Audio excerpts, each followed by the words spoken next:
I am kind of struggling, and I find it difficult to kind of be the middleman. It's kind of stressful, and so that's really what I feel like I'm struggling with the most, is building the rapport. What's up, guys? In today's video, we have a couple of our students, Taiden and Jayda. They just wrapped up their first deal. We're gonna talk about that. We're also gonna give you a sample of what our one-on-ones look like. So guys, stay tuned. Don't forget to hit that like button, the subscribe button, and the bell button to be notified of videos we post every week.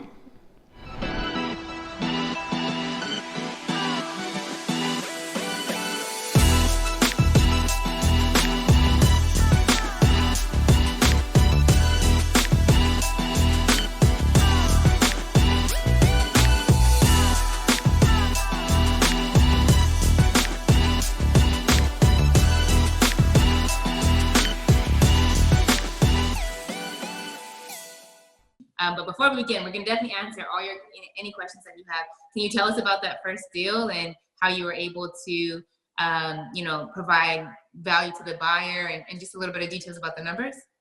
Yeah, sure. So I went to an auction. It was the first auction that I ever went to.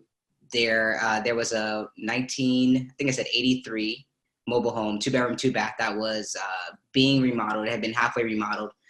So I ended up losing the auction because we talked about our limit before I went. I didn't want to just be in there again, just bidding against the person. So there was only 3 people there. So that also goes to show that there's not a lot of people in the auctions here. But the guy ended up winning it for $820, but he asked me to stay around so that I could, he was like, I just want to talk to you. So he was just asking a little bit about what I do. And I told him a little bit about, working with people to help them find and also selling mobile homes, buying and selling mobile homes. And so he was like, well, if you can bring me a buyer, like I'm willing to take $2,500 for it. And so he's like, so anything over that is yours. And so I was like, okay, like that sounds like a good idea to me. He was like, you can take your pictures, I'll take my pictures. And it's interesting because he put it up for less than I did. But I was the one who ended up bringing him a buyer. And I really think it's because I had already been building that list as like you guys teach us to do. So someone ended up buying it for $4,000. And he kind of duped me a little bit. He's like, actually, since it's 4, I'll go up to 3. And I'm like, okay, like, I'm not going to get greedy because I don't want to go back and forth. Like, it's technically your home too, so it's fine. So, so we were able to sell it the next day for $4,000. The buyer sent me $500 beforehand to hold it, so we didn't show it to anybody. The next day, gave him the remaining $3,500, and then he bought $500 to me. Nice. That's awesome, man. How did it make you feel to get the first deal done? It felt amazing because I was just like, when is this going to happen? It also felt good for someone to look at me as somebody they could work with, because I know I look very young, and I get that a lot. Out there in the field, people are just like, how old are you? I get that so much, and people, they don't, I feel like they're less inclined to trust me because they feel like I'm a kid. So it was very good to have How old are you? I'm just curious. Now everybody wants to know. Right. I'm 23 years old. Okay. All right. And she's 24. Like, so we're not that young. Wearing it well. Right. Thank you. So it felt good. And it was a relief because it showed me that I could actually do it, just from bringing someone a buyer, working with the seller, and just doing the wholesaling part of it, because that's my main focus. It showed me that I could do it. And what's next? What's next for us? I mean, we want to pay for we'd like to pay for our wedding, but we first need to put the deposit down. So that's my main focus, is that, and then paying off my remainder credit card debt. That's awesome. So you guys are engaged. When you guys plan on getting married? Next August. That's cool. Okay. Congratulations. Nice. Well, congratulations. That's exciting. You guys are working this business to kind of prepare for your future, pay off debt, pay for your wedding. That's awesome. So, I was going to ask, what questions do you guys have in relation to what you're at right now? I mean, are you on to the next deal? Are you struggling with anything? Yeah, I am kind of struggling. I think, so I have another deal. And I find it difficult to kind of be the middleman for 2 people, because you're often working with 2 people who want what they want. And it's kind of stressful. So right now there's other people who are also in TCA. They brought me a deal. They were like, if you could find a buyer, we can split the earnings, which is totally fine. But it's a similar deal where the mobile home needs to be moved. It's a 1978 though. So it's in not the best shape. And we thought it was in a lot better shape, but then it rained heavily. So that really shows you what the shape of the home is when it rains heavily. So after going back, we saw how much, roof damage there is. But going back and forth, I had a buyer. He was supposed to come bring a deposit today, and he was just very hesitant. Once again, he's just like untrustworthy. I guess I didn't build that rapport enough. And so that's really what I feel like I'm struggling with the most, is building the rapport. And also, I know you talk a lot about tracking my progress, tracking my progress, but also key like action. Yeah. Action items, revenue generating activity. Exactly. And so I know that that's something I need to be doing. So really just being the middleman, learning how to mediate a little bit better and build that rapport so that they know that I'm a trustworthy individual, because I'm not going to run off with anyone's money. But also making sure I'm tracking, my actions so that I can see where do I need to improve. So great job on just being self-aware, both of you as a team. So obviously you want to create more rapport. You don't want this situation to happen again where you're dealing with flaky buyers. Let's just start with the facts of where we're at. How are you dealing with your buyers right now? How are you building rapport up to this point?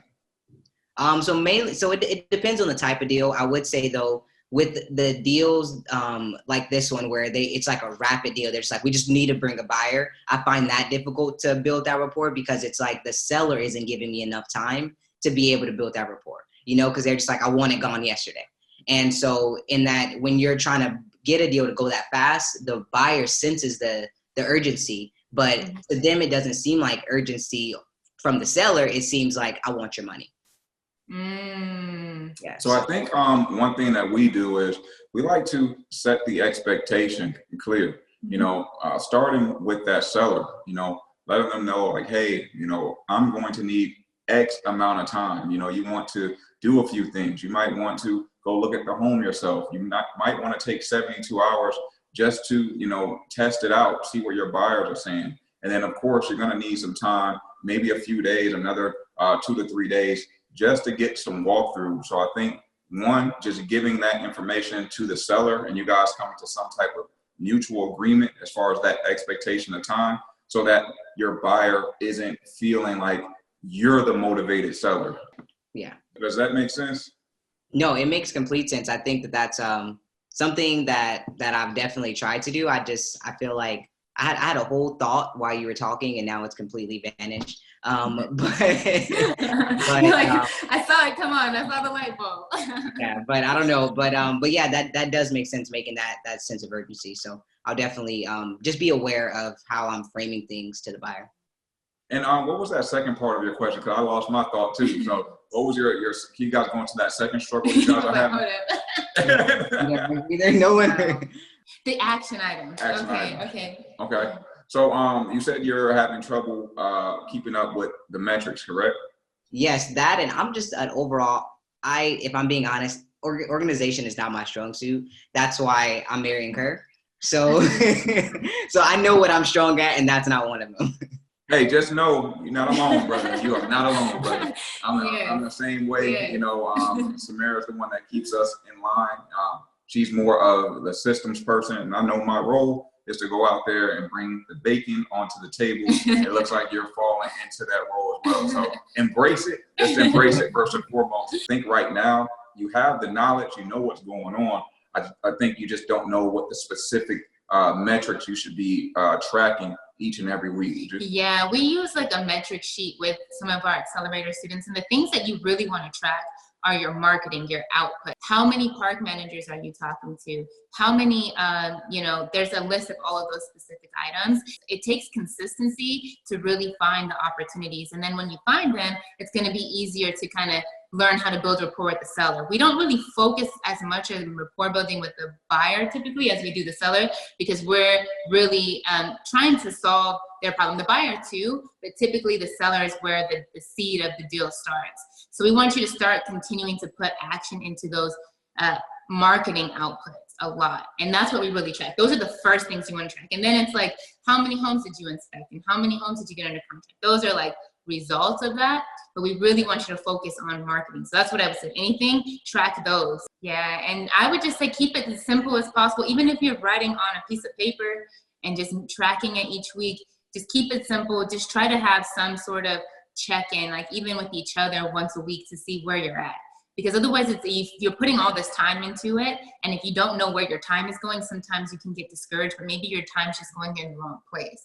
So if you guys can just come together and meet at least weekly on like, okay, what did we do this week? What happened with the business? That really does help keep that consistency. Yeah, as well. we try to do that every Sunday. You know, one of the first things we do outside of our faith is just track, you know, what happened in the past week. You know, what were our metrics? How did we feel? We do keep in contact with our emotions. You do want to be in tune with that. But more importantly is those facts. Just taking about an hour a week just to track, and then as well as planning. What's our goal for this week? What's our goal for this month? What's our goal for this quarter? You got to kind of work your way backwards into those goals, and it all starts with those metrics. Yeah. I did have a question. So I've been going with him to look at places, and I've also been there when somebody is called. And I think a problem that we keep running into is trying to make deals with people who are older, or like selling to someone who's older. A lot of the times they start to like rapid fire grill him questions like, what about this? What about that? What about this? What about that? And just being really stubborn. So how do you recommend us dealing with older folks who are giving us a hard time, essentially? Well, the first thing is just changing the mindset. I think a lot of us, even when we started within this niche, this stigma overcame us that, man, these older people are just the hardest, most difficult clients to work with. And it came down to the fact that they actually weren't. We had to kind of reflect on ourselves and see, like, how were we presenting ourselves? How were we presenting our information?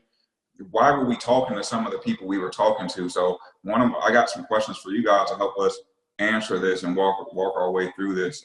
First is, how are you presenting yourself? You know, when you're over the phone, are you letting them know you're going to come to any appointment, or are you kind of like trying to drill down and find that motivation and only going to the motivated seller appointments? So in general, yeah, I am going to the motivated seller appointments. You know, I've talked to people and they're just like, oh, you know, I have about a few months to leave. So I'm like, okay, you know, thank you for your call, or thank you, you know, thanks for speaking with me. So I am only trying to go to the people who are motivated, because that's what you all teach. Perfect. And then the second thing is, when you do show up, you know, how are you presenting yourself? What are you wearing, like shirt wise? What about business cards? What are you providing to them, like tangible items? So I have a polo on under here. So I usually wear like a polo, or like I have dress shirts and stuff like that. Usually I have on just like black pants. Yeah, she usually wears like the same stuff you wear to work, you know? Yeah, I like work at an business office. casual type stuff. So nothing that looks like I'm like, you know, not a shirt and tie or anything, but not like something where it looks like I'm going to Walmart. And then I do have cards that I do provide as. And I make sure that I have my nose ring up, because I know that my nose ring is to people. Okay, perfect. And then what type of expectation are you guys setting when you walk in there? What's the first thing you're either stating or asking as part of your presentation? So usually I just ask them a little bit about the home and just listen, or let them know. Okay, so let them know who I am, and that, you know, what I've been saying is, because I don't have a dealer's license, I know that that's something that isn't a lot of the scripts. So I'm not saying that. I just say that I work locally with people who are interested in selling or purchasing a home. And then, you know, just ask them a little bit of questions. And most people are like, oh, okay, that's cool, because they don't know that people do that who aren't realtors. But I also let them make it known before I even go that I'm not a realtor or anything. So they usually on the phone, that's what I tell them. So by the time I get there, they already know, you know, what to expect, that I'm not necessarily someone I'm not trying to buy it myself all the time. I was just going to ask that, like, are you stating your unique selling proposition to them? Like, what makes you different? Like, what's your statement when it comes to the value you deliver them and people like them? Do you have that? Nope, not even gonna lie. Okay.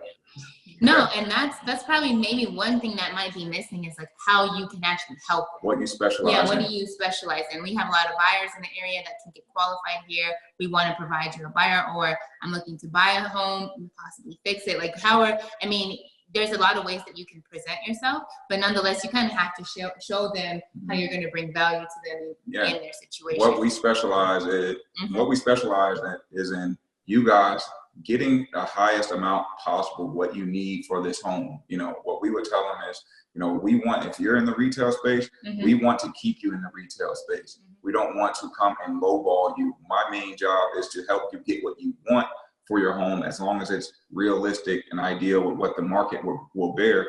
And I want to take all of the work away from you. I want to partner with you and help you get this deal done. So we specialize in partnering with our clients to make sure that you get what you want for your home and not a penny less.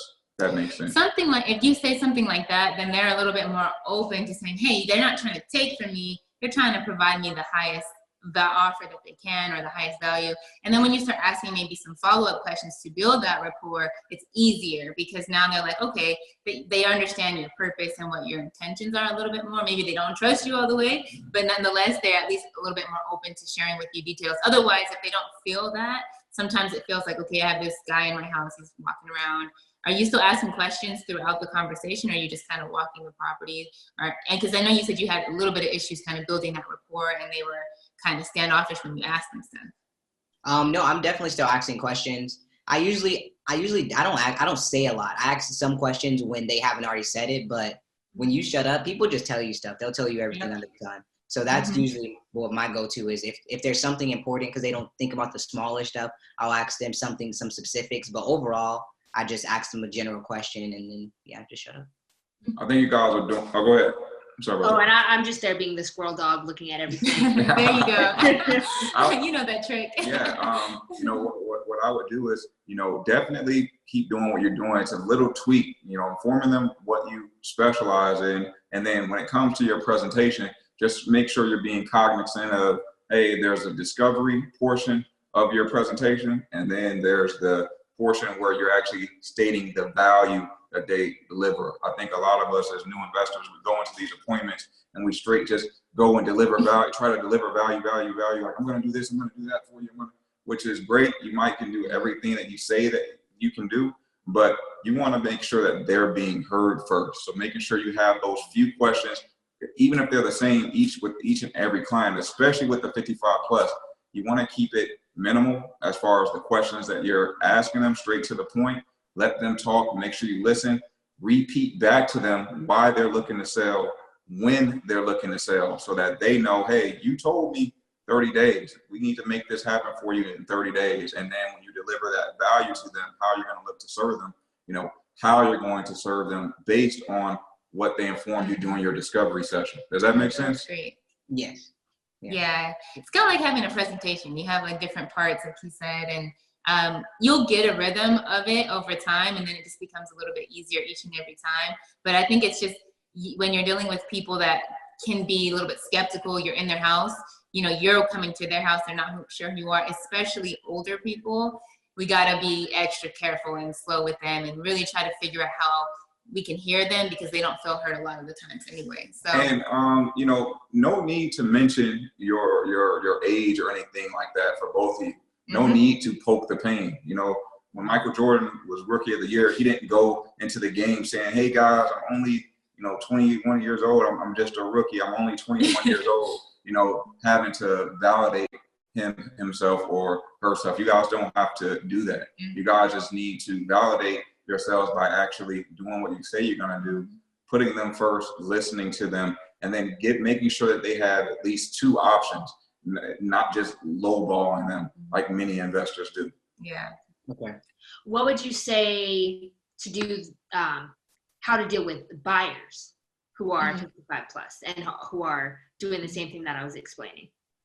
So typically with buyers, we're kind of our mindset is more so, this is the home that we have. We want you to get inside, but we have a process we need to move along. Right.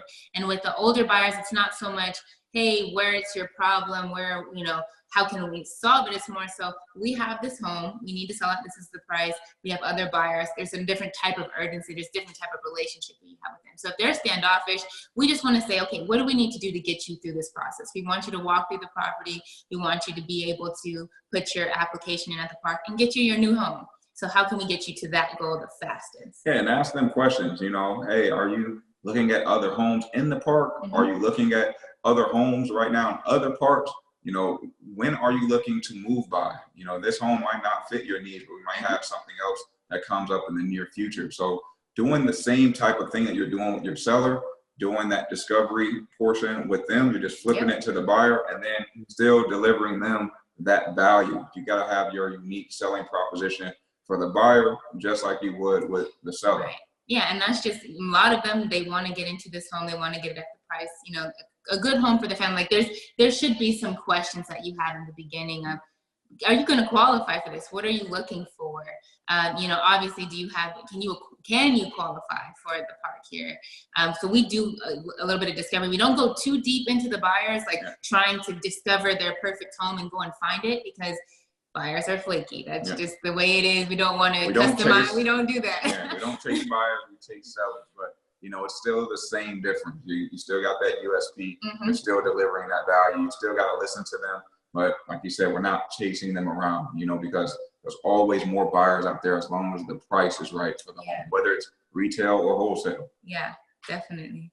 These are all really, really good questions. I can tell you guys are out there trying to figure it out. You're running into some difficult people and probably some really cool people too. Yeah. It's just trying to figure out how do we put all the pieces together. But I definitely think the 90-day game plan video will be really, really helpful for you guys. It's going to give you the foundation for where your time should be going, how to track your metrics, things like that. So we'll definitely take care of you guys and get you that too after this call. Okay. Great questions, guys. And then when you start taking care of people and you do the right thing and you start selling their homes, your name's going to get around. Yeah, the people in mobile home parks talk. That's just they're there. It's like a community, so they do talk. They'll spread the word. You guys, it'll naturally grow, but you're doing all the right things. It's just a matter of probably just having a little bit more of a game plan when you go in to speak with them, a little bit more written down presentation, things that you want to talk about, maybe even a clipboard, so they feel like, okay, they're here to, like, when you have a clipboard, for some reason you seem official. So, you know, just taking it to that next level, I think you guys have all the right mindset. And thank you guys so much for taking out the time on your Friday night to share with us. And I hope that we brought some value to you guys. You guys are rock stars. You're going to get out there, kill it. Let us know what we can do in the group to be more assistance to you. Okay, thank you so much. I hope y'all enjoy your night. So we hope you got value out of that video, and we're so excited for their journey. But if you're ready to get started with your own mobile home investing journey, we want to help you. We've got the blueprint, the scripts, the contracts, and the mentors that you need. So all you'll need to do is apply at the link below this video. Let us help you get started. And as always, if you got value out of this video, do us a huge favor. Hit that like button, leave us a comment on what you liked about it, and don't forget to hit that subscribe button, guys. Thanks for watching, guys.